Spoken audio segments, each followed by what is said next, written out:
This time on The American Veteran, how VA is using social media, a monumental undertaking for VA's National Cemetery Administration, helping veterans find jobs with VA and other federal agencies, and how a wounded combat veteran found recovery through the camera lens.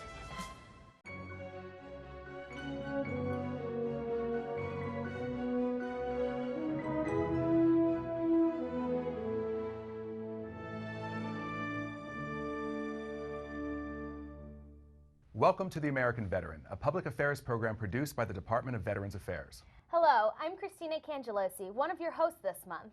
And I'm Jonathan Kopenger, your other host this month. Right now, our first story.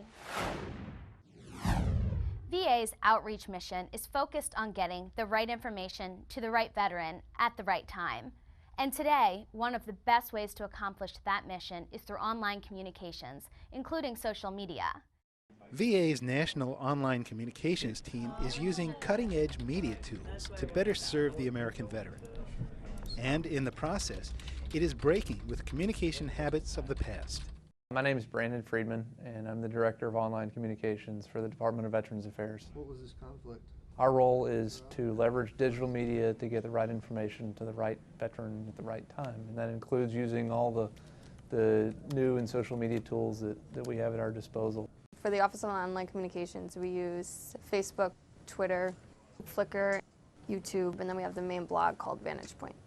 Our blog Vantage Point is a way for us to communicate with veterans, and conversely, a way for veterans to communicate with VA. A lot of veterans will go on Facebook and, ask questions regarding their claims, education benefits, where's the closest facility, what about PTSD programs. So every day I go through comments on Facebook and try to point them in the right direction. And so what we're able to do is we're able to use these new tools that veterans are using anyway, and we're able to basically inject this information into their social stream, which was not there before. Using social media allows us to really see in concrete terms what veterans are concerned about in real time. So we can track trends, and we can see what the hot topic of the day is, and we can also we can see very quickly how we're doing. We put information out about the GI Bill, and if there's an issue right now, if the phone lines are backed up, we're going to know about it immediately. And so veterans, literally hundreds of thousands now, have found this to be a useful way of getting information that is really pain-free for them because they're using social media anyway. We put out information that has been around, but veterans don't know about it. So we get a lot of positive feedback like, hey, I didn't know I was eligible for eye care. I didn't know, this service was available for me or my family. So every day we're enlightening veterans that would not know where to go. Well, when I got out of the Army in 2007, there was no Office of Online Communications at Veterans Affairs, and I didn't know anything about VA. I got a piece of paper in my processing packet, and I didn't know anything about the department. So I initially joined the Army Reserves at the age of 17, and I deployed to Iraq from 04 to 05. If this existed 3 years ago, I would have had an easier time finding VA, my facility, what services were available for me. Yeah, it would have made my transition into a veteran a lot smoother if this was available 3 years ago. Yeah, when I came out, this stuff didn't exist, and if I wanted information, I either had to go to the medical center or I had to correspond with VA over the Postal Service. But now we can connect with people, and now not only are we connecting with people, but we've got real people on the other end. So when you talk to somebody on the VA Facebook page or the VA Twitter feed, there's real people there, and many of whom are veterans themselves and who understand the system and who can help people not only understand how to navigate VA, but they can help you find where things are. Well, as a veteran myself, I can speak to how veterans perceive VA from the outside. They kind of see it as this monolithic organization where nothing happens, and my claim this gets lost in this enormous pile. Was actually just people working here trying to do their best against a very difficult, complex navigation of all kind of laws and rules. By having veterans on the team, we can go out there and give our employees a very public face and let them communicate with veterans.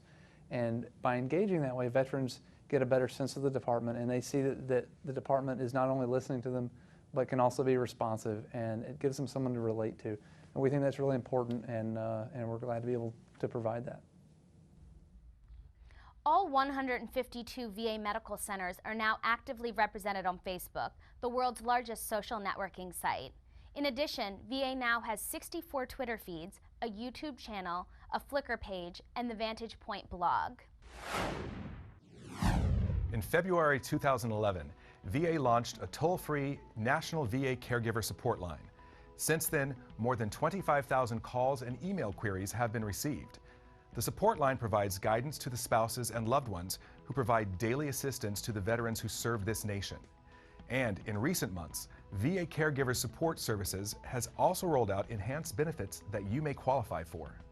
Veterans eligible for extended caregiver support benefits include those who sustained a serious injury, including traumatic brain injury, psychological trauma, or other mental disorders incurred or aggravated in the line of duty on or after September 11, 2001. Veterans eligible for this program must also be in need of personal care services because of an inability to perform one or more activities of daily living. Caregiver support services include a monthly stipend, travel expenses, including lodging and per diem while accompanying veterans undergoing care, access to health care insurance if the caregiver is not already entitled to care or services under a health care plan, and mental health services and counseling. Caregiver support coordinators are available at every VA medical center to assist veterans and their family caregivers with the application process.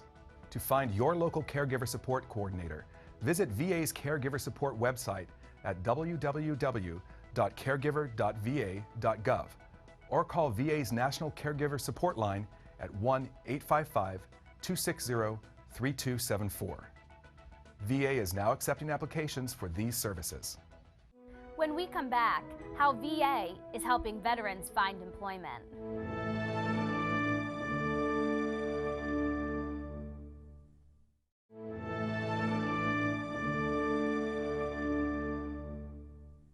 Welcome back. I'm Christina Cangelosi. And I'm Jonathan Kopenger. This is the American Veteran.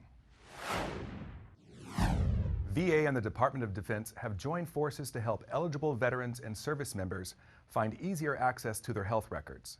The result of these efforts is a pilot project called VELR, the Virtual Lifetime Electronic Record. Here's how it works. Anything new since the last time you were here? No. No? Through veteran-centric processes, VELR enables the electronic exchange of patient information between different healthcare systems by making select parts of a veteran's health record available to approved healthcare providers outside of VA and DoD. You know, you've been to Kaiser Permanente? A secure internet network, known as the Nationwide Health Information Network, ensures that these information exchanges are private. The partners get the ability to read only or look at the information. None of it is actually transferred or moved from one system to the other. So the integrity and security of each system is maintained. Before VELR Health, when a VA doctor needed medical records from an outside provider, it often took weeks of waiting for paper records to arrive. VELR now accomplishes the same thing in just seconds. For vets like Eric Isaacson, VELR saves time and money.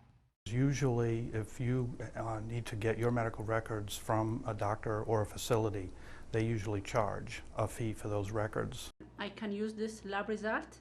Whereas under VELR, it's an electronic, instant transfer, online, nothing out of my pocket. You have any questions? I don't have any at all. Okay. In the future, other information such as doctor's notes and discharge summaries will also be made available to participating VELR health providers. If the VELR Health pilot program is successful, nationwide implementation could begin as early as this fall. And as VA continues to transform information sharing technology, VELR will be at the forefront by enabling VA and its partners to proactively provide the full continuum of services earned by the American veteran.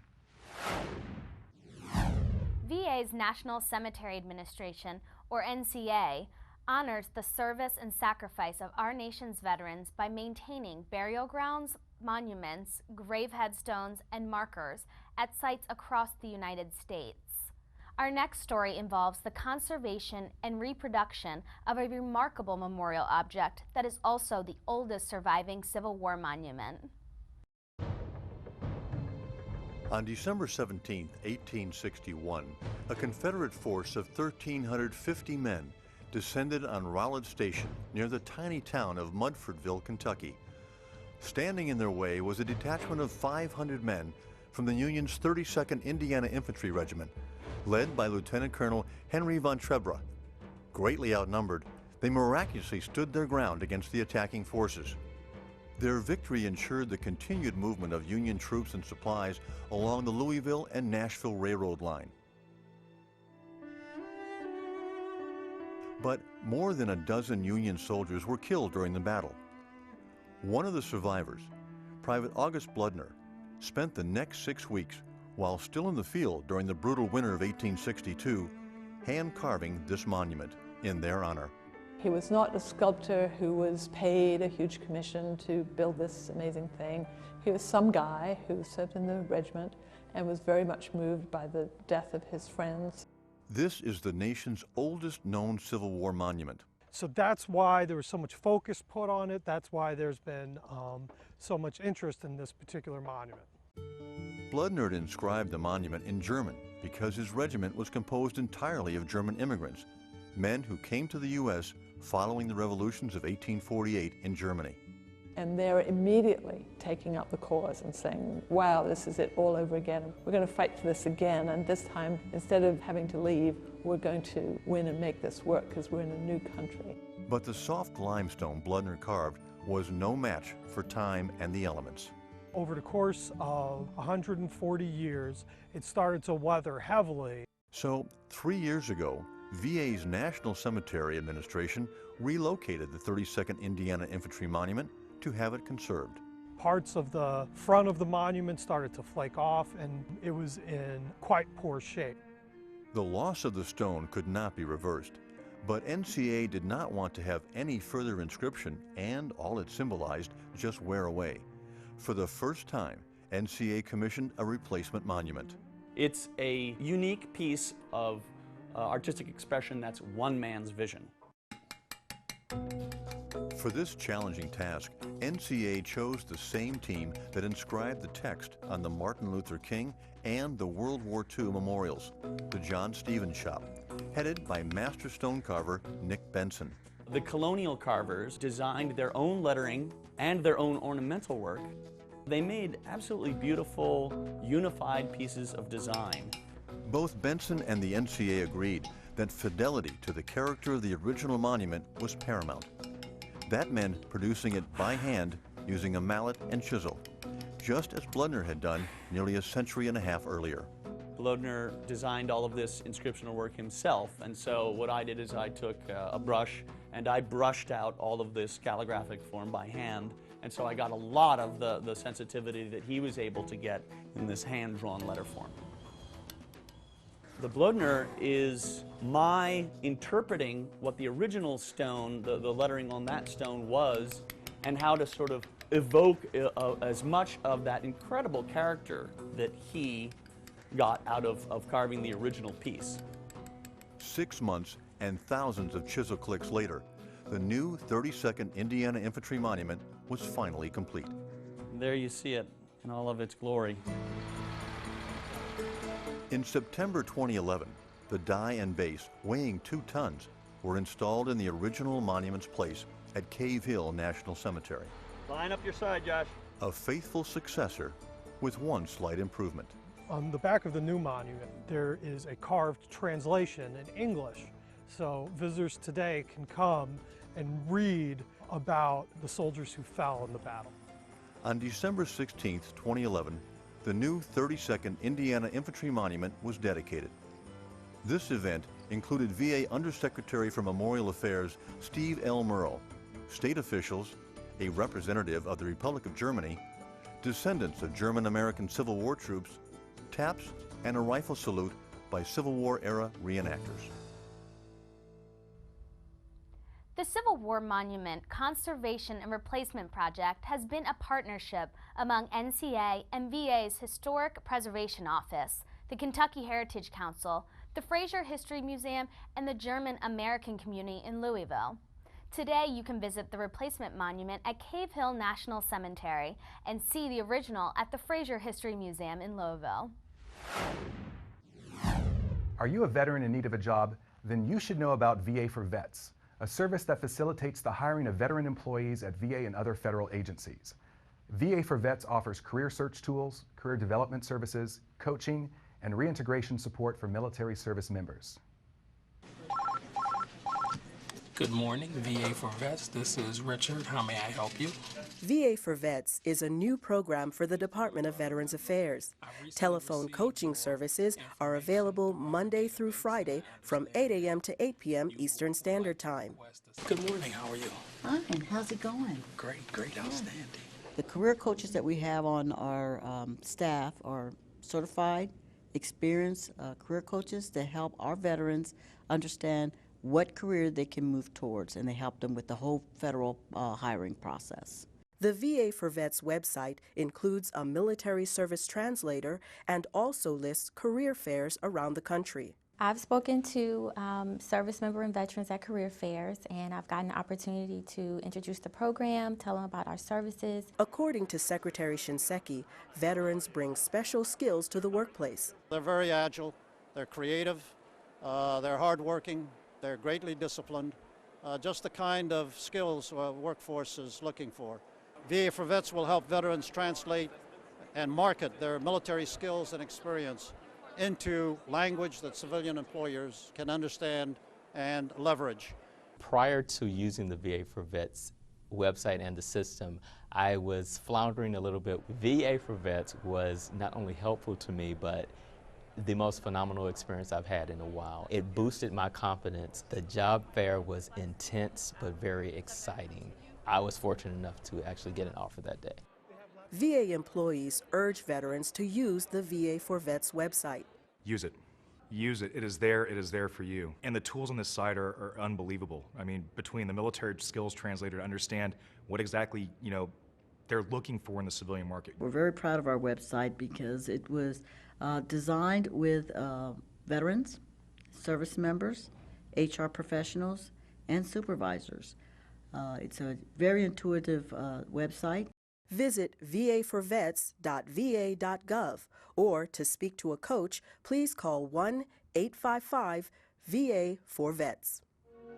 When we come back, an Air Force veteran pays tribute to her fellow veterans through the lens of a camera.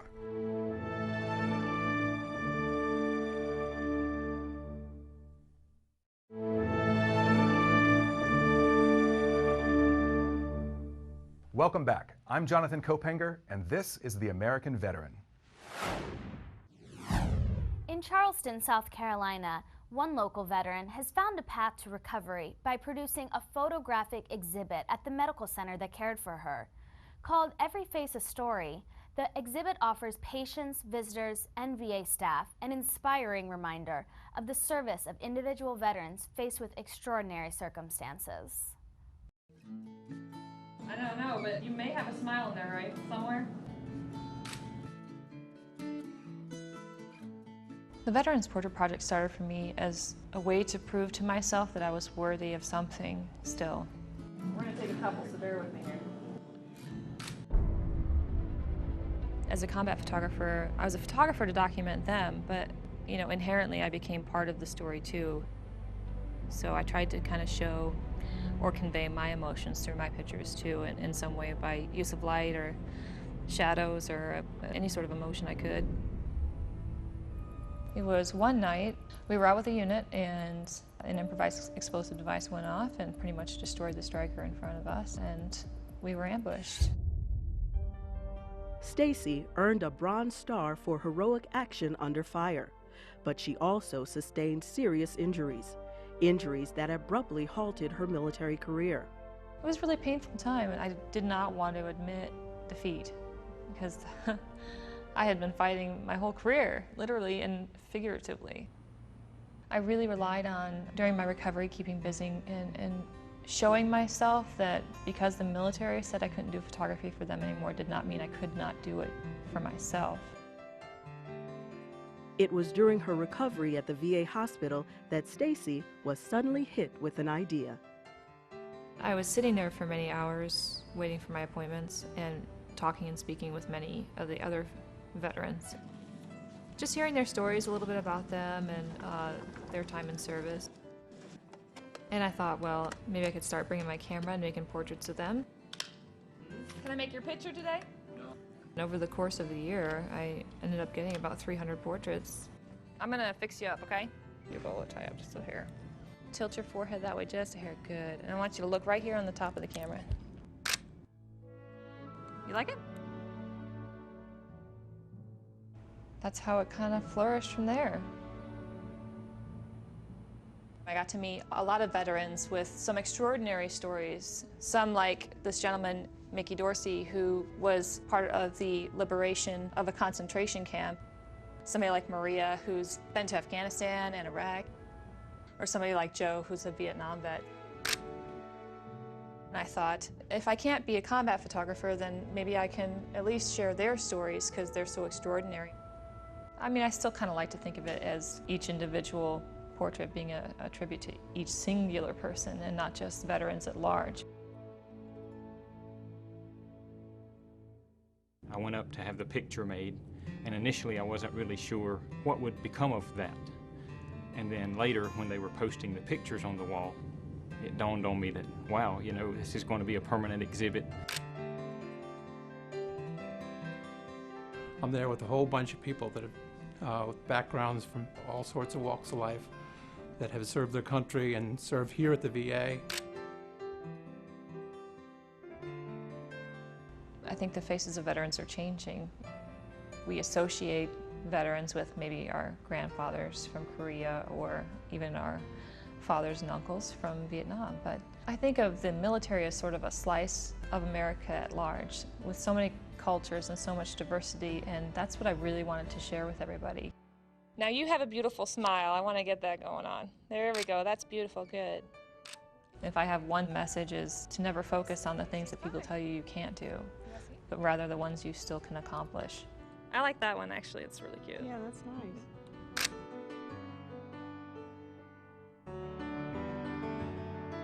While I didn't anticipate it becoming a way of giving back, it's kind of funny how things evolve. I would like to give back to veterans because we're all brothers and sisters sharing in the same sorority and fraternity, which is the military, and there are no boundaries or borders or zip codes when it comes to that.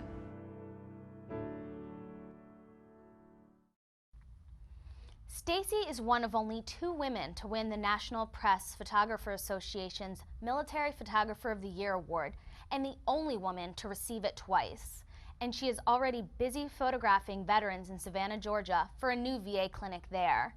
You can find Stacy's online portfolio at stacypearsall.photoshelter.com. And that wraps up this edition of The American Veteran. The Department of Veterans Affairs is honored to bring you this program every month. If you'd like to get in touch, you can do that by calling us, visiting our website, or contacting your nearest vet center. To our men and women in uniform and our veterans, thank you for your service. On behalf of the Department of Veterans Affairs, see you next time.